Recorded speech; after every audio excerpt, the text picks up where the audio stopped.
Hello and welcome to Let's Complain. I'm Thracius, and this is Pirates. Technically, the full title is Pirates Treasure Hunters, but for sake of the video, we're just going to call it Pirates. I'm playing this on the PlayStation 4, and before we even jump into gameplay, I would like to talk about the menus. The first thing you see right when you jump into a game is the menu settings. Now, when you play a game like this, you know nothing of the characters, so in order to find out, you go and you check the character info, as one would. And you would expect to find something simple to explain their kind of role that they play, or the niche. So you see their weapons and skills, and you highlight them, assuming there would be some sort of tooltip. Well, that doesn't happen in Pirates. If you highlight their weapons or skills, nothing happens. They give you no information.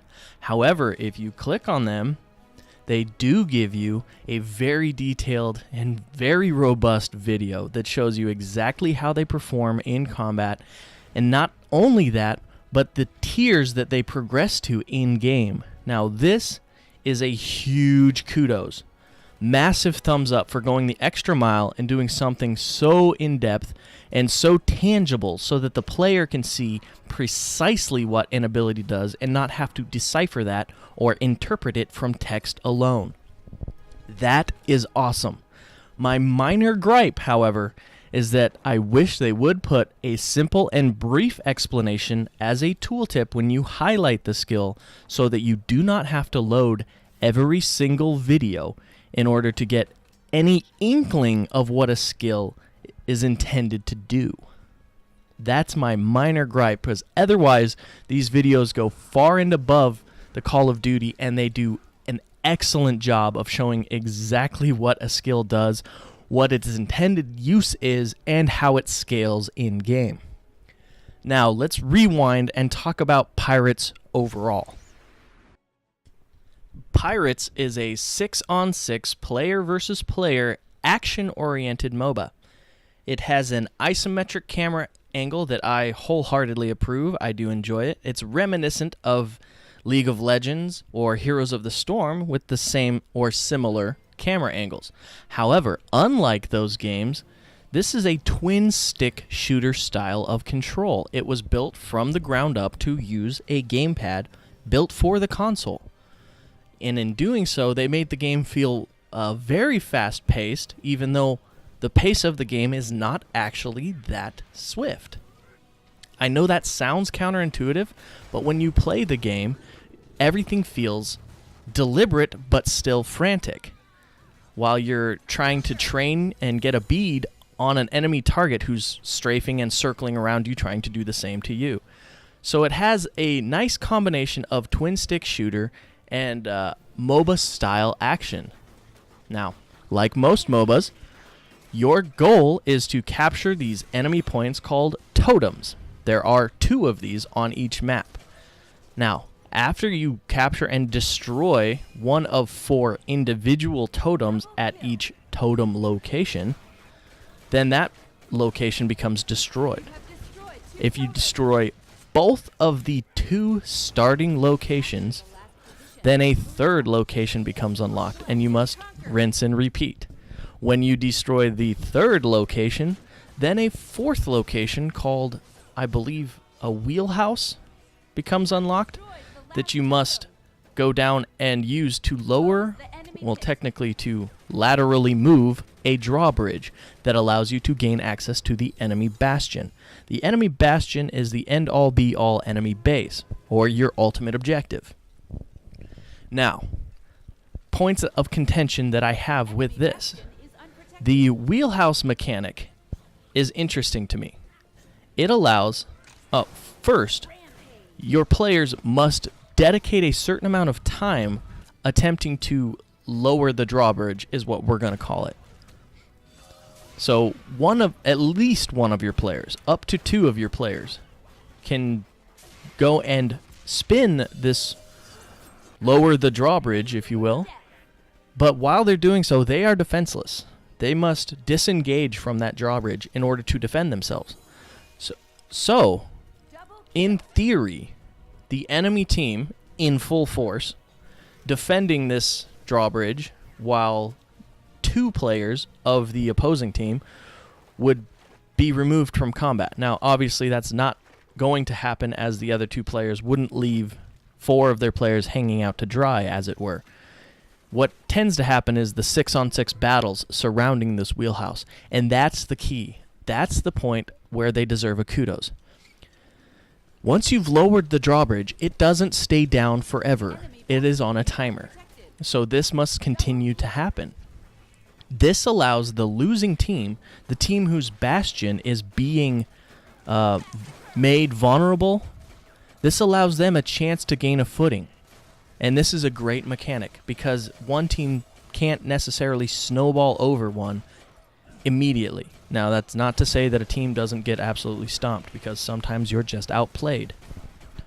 But having this wheelhouse mechanic does allow the currently losing team to have a chance to come back. As the enemy team, you know where they're going to be. They have to secure that wheelhouse, or they can never do any damage to your main base.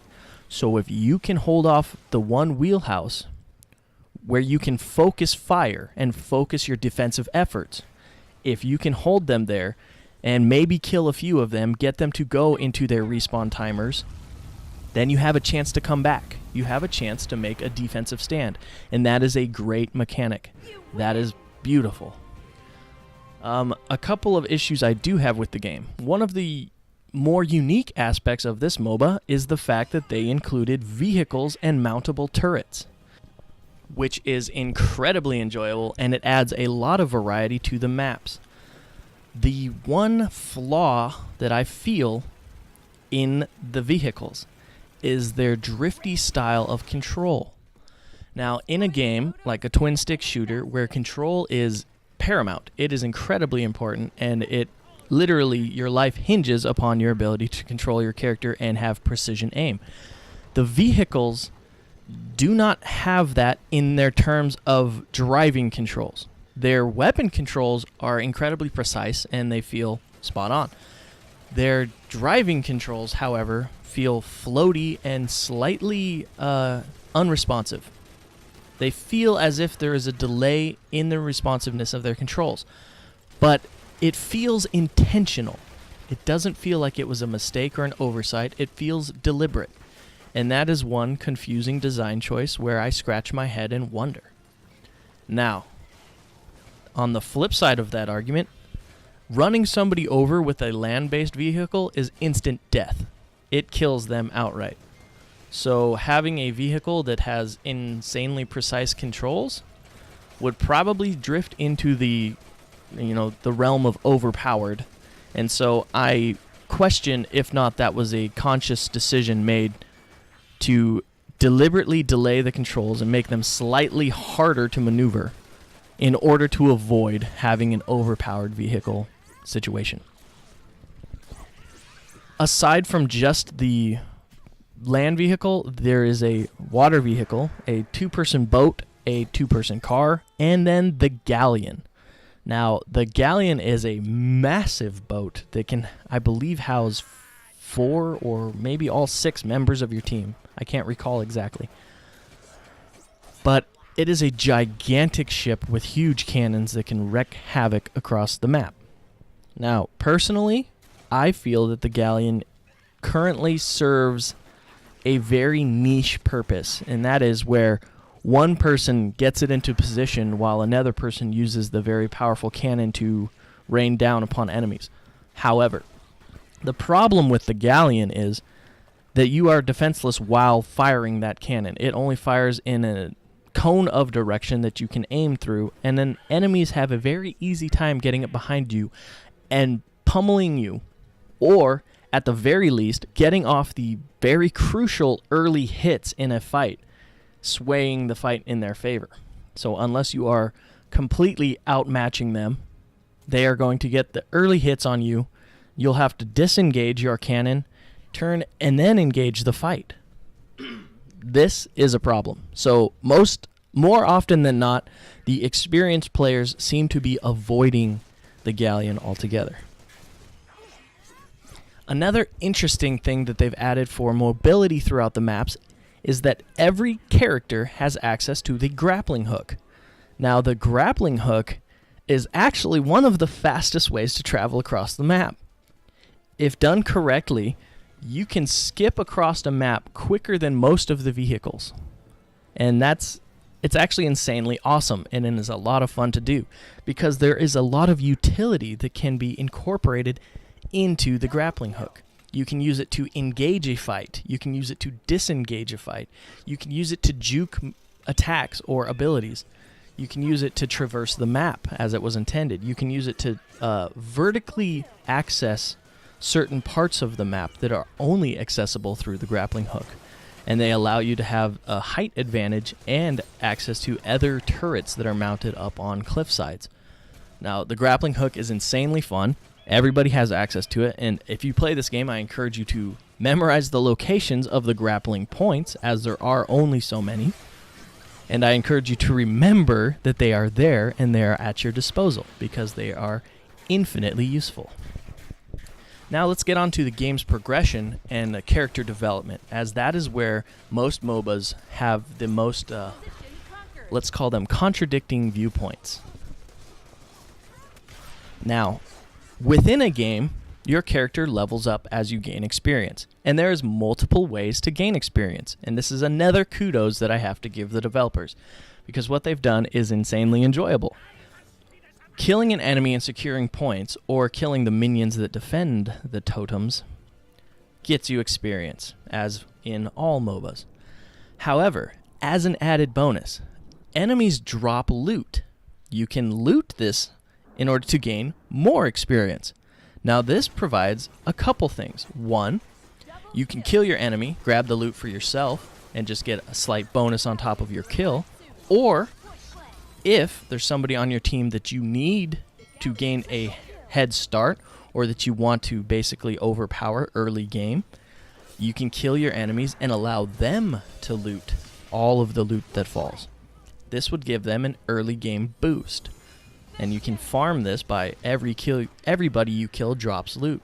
And allowing a single person to loot that would give them a very noticeable advantage, especially early game. Now, there's one more thing that you can do to gain experience, and it has to be the most interesting I have seen implemented into a MOBA. When you kill an enemy, if you activate your taunt within a few seconds, you gain bonus experience. This is the equivalent to giving you a cookie for teabagging your dead opponent. This is hysterical to me. This makes me laugh on a very deep level.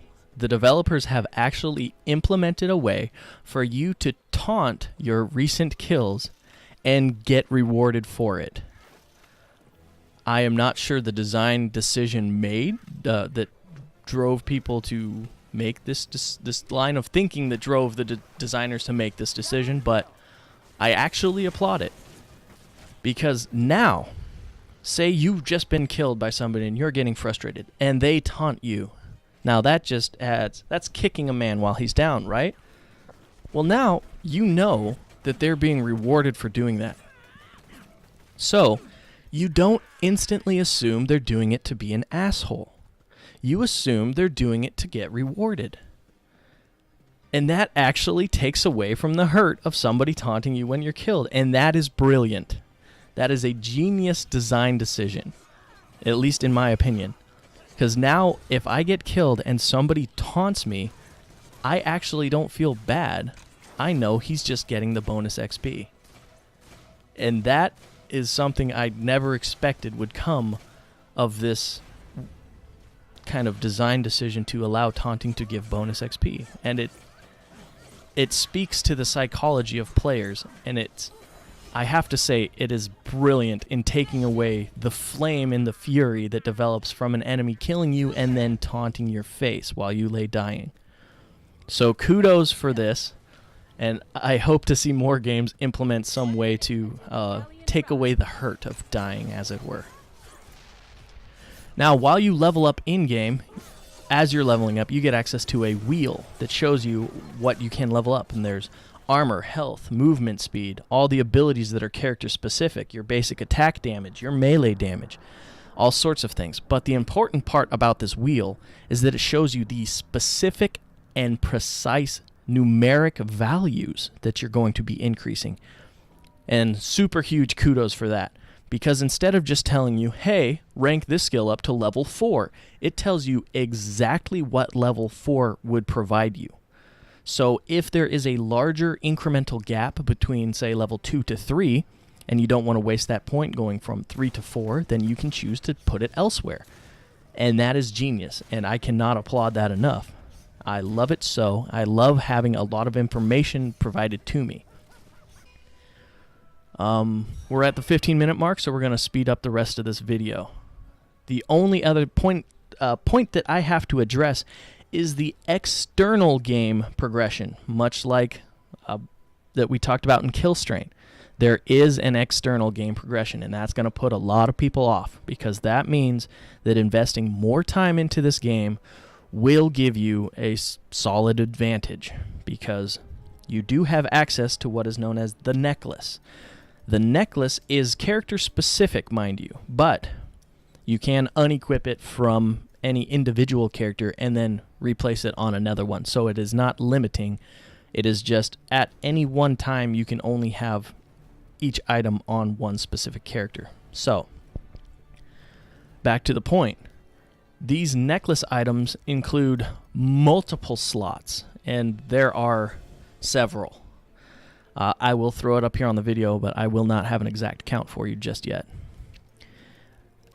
Of all of these, they can make a significant difference in character performance, and this is where a lot of the contention is going to lie for this game. The players who don't have 100 hours to dive into this and level up and sink into the game are going to be slightly behind when engaging brand new. I currently believe I'm ranked 22 or somewhere around there, and I already have a permanent increase of 10% bonus damage. Now that's for my ranged weapon, at least, my ranged basic attack. 10% bonus damage. That might not sound like a huge amount, but anybody who's played a significant amount of games knows that 10% is massive. If we both come out of the gate as the same character and you do 100 damage and I do 110, if we are equally skilled, then by definition I win every engagement. And that is where a lot of people get put off by games that have external progression like that. I am not one of those. I love the fact that I can customize a character and build him to my specs and how I would like to play that character. I think it's a blast. I don't mind walking into a fight not knowing if that guy is got, armed to the teeth and could destroy me in a heartbeat, because he's put in the time, and I respect that. Now, I know that some people want the level playing field right out of the gate, but life's not like that, and I don't expect all my games to be either. I actually enjoy the challenge, but I do admit the point of contention and the lack of individual balance. I concede that point. It does exist. But the game is not fun because of it. It is still very much enjoyable. The other aspect is the spells. And the spells are the part where I scratch my head a little bit and wish they would reduce the cost. Spells are one-off abilities that you can equip as you're loading into your game. When you're in your character selection screen, you can choose a spell. Now, the spells you purchase with the in-game currency. However, they are completely consumable. So if you use that spell at any point in the game, it is gone forever, and you have to repurchase it. And now, per game, you gain roughly 140 silver coins. Now, each spell costs 35, I believe, or at least an average of 35. So that's 3 spells per match, and the matches can last anywhere between 10 minutes to half an hour. On average, they're about 15-20 minutes. They're on the shorter end. But it still seems to be relatively expensive for a consumable item, and I wish they would drop the price at least down to 20, maybe 15, if not. Yeah. It just feels like for a consumable item, it's too expensive. Now we're hitting the 20-minute mark. I encourage you to play Pirates. It's another free game on the PlayStation Network. Give it a try.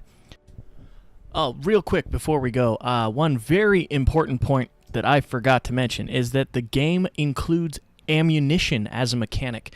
Now, that's very unheard of in most MOBAs. However, in this game, it does it very well. Certain abilities, like gimmicks, turrets, or your primary ranged weapons, have ammunition counts that do not replenish unless you loot them from the ammunition crates. And so that puts a unique spin on ammo conservation and usage, or refilling your ammo. And that's a very important mechanic, and I cannot believe that I forgot to mention it during the main part of this video. So, heavy hit, slow-firing weapons tend to carry much less ammunition, whereas the fast firings tend to carry a little bit more. Overall, though, the duration of fire seems to balance out. So, ammunition is included in the game, and it can be kind of a headache reloading your ammo. So that can be a huge turnoff for some players, and I apologize for neglecting to mention it earlier. As always, I'm Thracious, this is Let's Complain, and thank you so much for watching.